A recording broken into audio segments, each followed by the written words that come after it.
Tumekuja hapa hakuna msaada. Wajumbe hawajui watusaidieje. Wanatishiwa. Serikali za mitaa wamekataa kutoa kibali, mmelazimisha, mmeiba mali za wageni. Niulie hapa. Waniue, wafanye wanachotaka, lakini Mohamed Mustafa Yusuf Ali umerudi Tanzania ili kuja kuwadhulumu watu. Unajitapa mbele yangu kwamba rais wa nchi hii wewe ni mama yako, na mimi Mama Samia ni mama yangu, ni mwanamke mwenzangu, ana watoto kama mimi. Niko radhi kufia kwenye haki yangu. Kila napoenda sipati msaada kwa sababu ya Mohamed Yusuf Ali. Polisi nimeenda tangu saa 2 asubuhi. Mahakamani ninaenda, ukienda leo wanakutupia huku. Mohamed unanipa vitisho kutaka hadi kuniua na watoto wangu.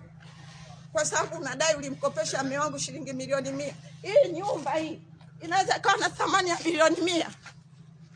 Hii nyumba jamani mnaoangalia inaweza ikawa na thamani ya milioni 100.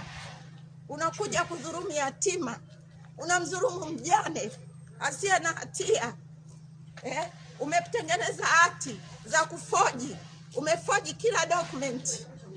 Kwa sababu mmewaibia mali zao, mmenifua uchi, mmenizalilisha mpaka vidonda kwa haki yangu katika nchi yangu.